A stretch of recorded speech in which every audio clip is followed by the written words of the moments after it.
அண்மை செய்தி. திமுக அரசு ஆமை வேகத்தில் செயல்பட்டு வருவதாக அதிமுக பொதுச் செயலாளரும் எதிர்க்கட்சி தலைவருமான எடப்பாடி கே பழனிசாமி விமர்சித்துள்ளார். இதனை அண்மை செய்தியாக பார்த்து வருகிறோம்.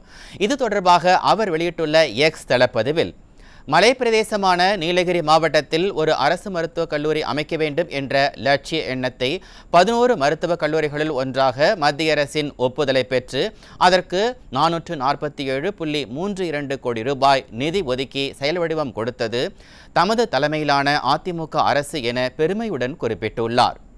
ஆனால் அஇஅதிமுக ஆட்சியின் திட்டம் என்பதாலேயே ஏறத்தாழ 4 ஆண்டுகள் வேண்டுமென்றே ஆமை வேகத்தில் செயல்பட்டு இன்று ஸ்டிக்கர் ஒட்டவுள்ளார் ஸ்டாலின் என்று கழக பொதுச் செயலாளர் விமர்சித்துள்ளார். அஇஅதிமுக அரசு கொண்டு வந்த திட்டம் மக்கள் பயன்பாட்டிற்கு வருவது மகிழ்ச்சியே.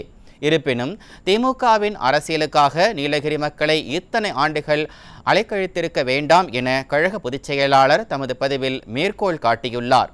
மேலும், நாம் நடத்திய தமிழ்நாடு மாடல் ஆட்சியின் பெருமைமிகு சின்னங்களான 11 மருத்துவக் கல்லூரிகளும் காலங்கள் கடந்து திகழட்டும் என்றும் நம்மை போன்றே அயராது மக்கள் சேவை ஆற்றட்டும் எனவும் கழக பொதுச் செயலாளரும் எதிர்க்கட்சி தலைவருமான எடப்பாடி கே பழனிசாமி தமது பதிவில் மேற்கோள் காட்டியுள்ளார்.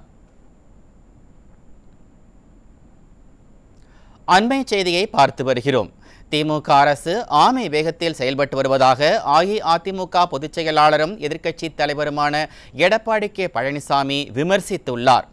இது தொடர்பாக அவர் வெளியிட்டுள்ள எக்ஸ் தள பதிவில், மலைப்பிரதேசமான நீலகிரி மாவட்டத்தில் ஒரு அரசு மருத்துவக் கல்லூரி அமைக்க வேண்டும் என்ற லட்சிய எண்ணத்தை 11 மருத்துவக் கல்லூரிகளில் ஒன்றாக மத்திய அரசின் ஒப்புதலை பெற்று அதற்கு 447.32 கோடி ரூபாய் நிதி ஒதுக்கி செயல் வடிவம் கொடுத்தது தமது தலைமையிலான அஇஅதிமுக அரசு என பெருமையுடன் குறிப்பிட்டுள்ளார்.